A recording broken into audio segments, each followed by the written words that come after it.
be gentle on ourselves and grateful, even when we don't feel we're living up to our potential? That's exactly what we're talking about on the Manifesting Guide. But before we do that, if you'd like to get more done and manifest your desires, I invite you to get my new wishlist creation process workbook at highertrueself.com/freebie. It's completely free and so much fun. This is Ariana Rollins, and you're listening to the Manifesting Guide, episode 59, Tapping into Self-Gratitude, which will also help us receive what we want.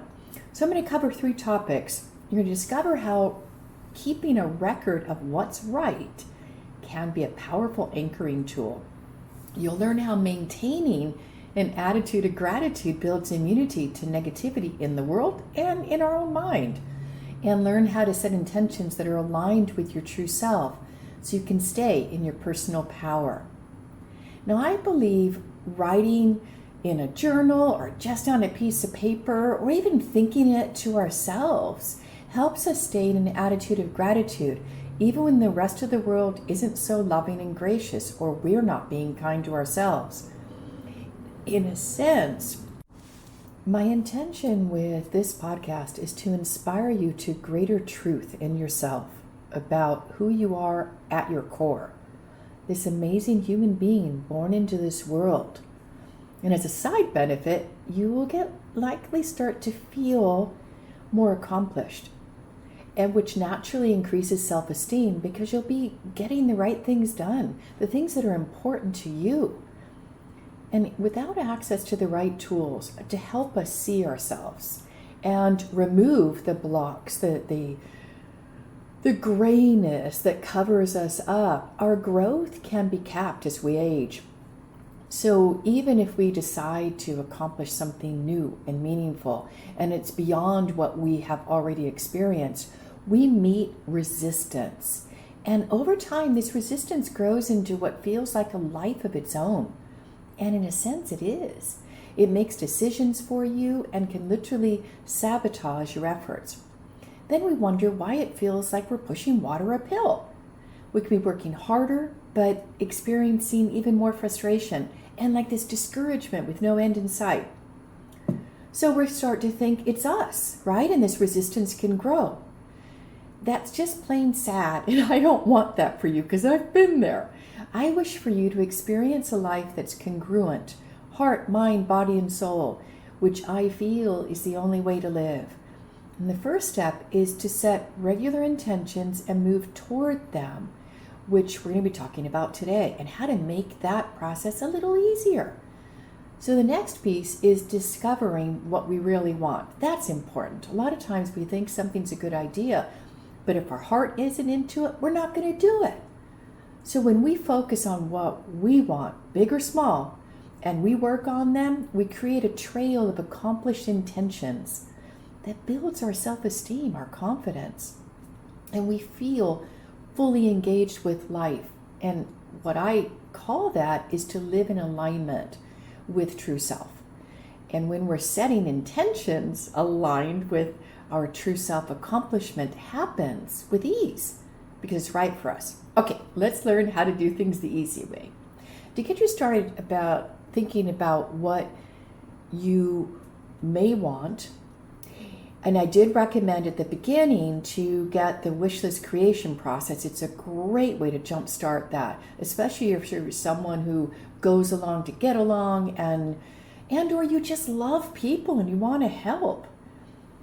So let's talk about money, because a lot of times people come to me, especially in the highest potential program, where they want to get more clients, they want to increase their income, and money's important. We will all agree on that, right?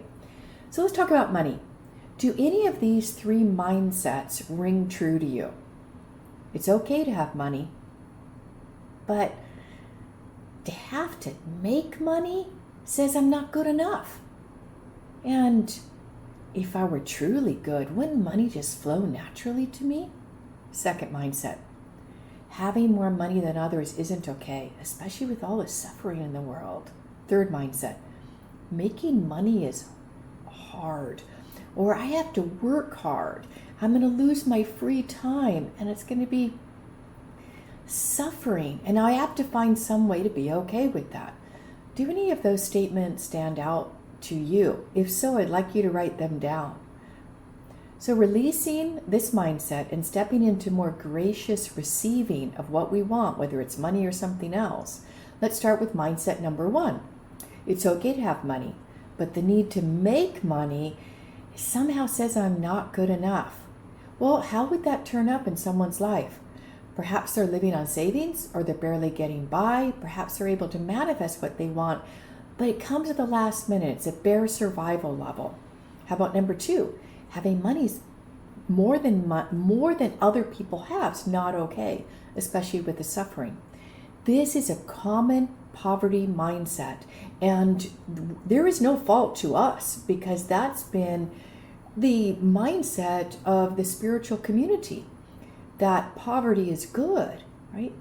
Well, we've been conditioned to think that if we have more than someone else, we're taking away from other people. Plain and simple, not true. It's there for all, which is why I love teaching manifesting. Third mindset. Making money by working hard and suffering makes it okay.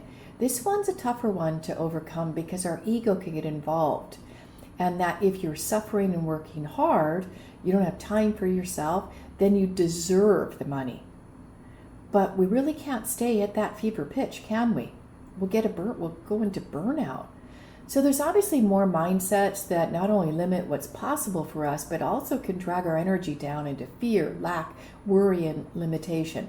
So let's get started on minimizing the effects of these 3 mindsets. I say minimize because I believe these mindsets are what I would call cell level memories at their core. And this means things we absorbed from society, from our community, from how we were raised, and that takes special training to be able to release them. But with that said, I am going to start to soften it for you so you can become more conscious when that deep blocker is active, which is the first step in change, right? Ask yourself the question, and if you're driving, please don't do this. Listen to the podcast when you have a place to write something down. Okay, so ask yourself the question and write the answer. What would be possible without that thought? Whatever the thought is, okay? That mindset. Who would you be without that thought? Next question. What new behaviors or practices would you need to put in place to release the grip that scarcity mindset has on you? Make note of that. And a lot of times these things can come fast. Don't doubt them, don't question them, just write them down. So now we're going to be going into how to record those intentions and get the benefit of the subsequent growth in a few minutes. So here's 3 key benefits of doing this process, what I just guided you through, the questions, and then we're going to go into the exercise. I noticed that when I practiced self-gratitude for whatever I was doing, however I was performing, I wasn't as critical of myself. And that spilled over in the rest of my life. I wasn't as critical of others. I didn't have this high expectation that normally I would be transmitting emotionally in the background on myself, on my team members, on my family. Like the thought, why are you doing this? You shouldn't be doing that. You're not progressing fast enough. And then what happened, I started to notice I would accomplish things. And the things that were most important, I'd set my intentions from a calm place, not check emails, not focus on the squeaky wheel, but focus on something that would move my life forward, move my work forward. That boosted my self-esteem because we can get lots of things done. We can put out fires, but at the end of the day, we look back and it's like, what do we do with our day? Our year, our life. So looking at our intentions, not your goals, not your objectives. It's an intention. Let's define it. It's a course of action that one intends to follow. This puts less pressure on us, moving us towards something that we feel good about. And then we can start to put that in our to-dos And wouldn't that be grand if we actually accomplished things that were significant and meaningful? So let's try an exercise. This is where you want to get some paper, please. Please do this if you're not driving. Okay, first, or you can do it in your head too, that's fine. First, rate your level of joy and satisfaction about your life on a 1 to 10 scale. How do you feel in this moment? Now, if you can write it down, I'd like you to write down all the areas of your life you feel you're not being treated in a way you deserve. You're not being recognized. You want a different outcome or treatment. Good. Now read that list. Now rate your level of joy or satisfaction that you feel about your life right now on a 1 to 10 scale. Okay. Now reading those things of, let's say, complaint, that we're not being recognized, we're not progressing, that can definitely impact our level of joy and satisfaction with where we are right now on a 1 to 10 scale. So if you start from self-gratitude and the satisfaction of your life, and you are feeling that, you're going to be much stronger to handle the things that aren't working. Having that emotional satisfaction, like where you are now, and seeing yourself succeeding, it feels more energizing, expansive, and heart-opening, wouldn't you say? And did you know that emotions have energy associated with them? Like joy vibrates at an energy of 540, and apathy is 75. I know we can all feel apathetic when life isn't going in the way that we want it to. And we've been trying. I know that I've been there. Now, you may be familiar with the concept of law of attraction. There are a lot of teachers out there and how it works. My understanding is that you attract to you what you are energetically vibrating at, energetically processing. Think of entitlement or resentment can attract a very low level of emotion. And we feel it. We don't feel good, especially if we start to get into that. Our needs aren't being met and somebody should do something. Well, magnetically, we're in demand and entitlement. And that appears to others as needy. No one likes to be around a needy person. They like to be around giving, generous, prosperous, loving people. How about someone who expresses gratitude and appreciation and joy? What will they likely attract? That's simple, right? They're going to attract more of it. So think about it. How we feel and think. Does it affect the results we get in our life? Can it affect our health? Does anyone have an example of it? So the way at school that we handle our programming or lack, entitlement, scarcity. I mean programs in the highest potential program that we teach. The way that we handle that is we focus on a feeling of gratitude, and it could just be a starter spark. Is there any area of our life that's going well? And that energy vibration starts to attract the good in our life, and we attract who and what we are, especially when we clear blockers and we stay on that path of our essence, our being. And so I believe gratitude is one of those energetic pieces that I don't know if it's talked a lot about in the law of attraction. And when we practice over time, it brings all kinds of wonderful gifts. And it starts to train our eyes to see more of what we could be grateful for. And then we focus on that. In a sense, gratitude takes our blindfolds off. Instead of seeing only problems, and then we're focused on, with faulty thinking, trying to solve the problem, because it's very hard to solve a problem from the same mind that created it, right? And if we focus on gratitude and we start to see that there is a solution, we tap into that mindset of solutions, that creativity. And then from that place, we can take intentional, positive action. So I'd like you to just consider this over the day. And then we're going to go into a daily process that I do, and I'm inviting you to do it if it feels good for you. because I am more certain than ever that what I focus on grows. I clearly have become what I have thought about: the good, the bad, the ugly, and I accept that. Well, sometimes I don't accept it. And so what we're going to do now is we're going to go into how we can set our mindset straight to have the most amazing day. And there's a hidden benefit to it, because as we start to focus on what's right rather than what's wrong, then we give up the problem-solving mind and we begin to enter a wonderful new reality. One where we recognize we are the causer and creator of the outcomes in our life. I'm not saying that we create an accident, no, but how we emotionally feel about it absolutely infuses us with more pain than maybe it needs to be. So let's feel good. Let's do this jump start and feel good more of the time. Okay. So take a blank piece of paper, and this is just a quick assessment that I like to do with my clients at the beginning of any work that we're going to do, because we want to measure where we are. It's kind of like you're taking a road trip. You look on Google, your Google Maps on your phone, and you put in the address where you want to go, which is your intention, right? Right?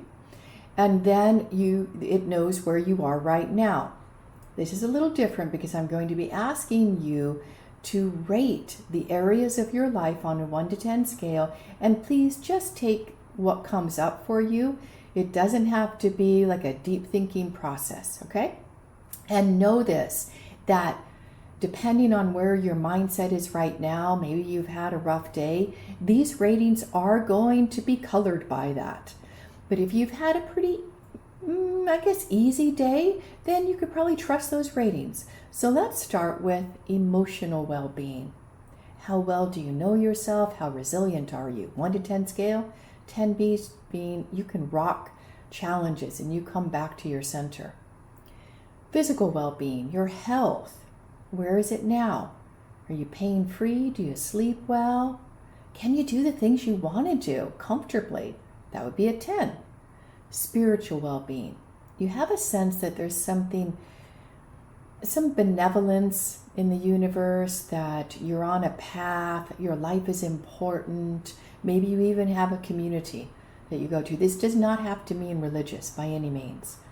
Financial well-being. Where are you at in your life financially? Do you have enough to pay for what you need? Do you have a little bit of savings? Are you able to take a little break without worrying about it? Relationships, your intimate relationship. Where is that satisfaction on a 1 to 10 scale? 10 being you married your best friend. You feel safe, you can communicate what's going on for you, and they're the last person you want to talk to before you go to bed at night. How about friends and family? Rate those on a 1 to 10 scale. 10 being you can call someone, hey, I got to move, can you help? Or that you had a rough day and you want to talk it out without them fixing it. Okay? 1 to 10 scale. Okay, 10 would be peak. Great. We all have room to grow in this, but I just want to get this balance point, okay? And then your overall life satisfaction. Where are you overall?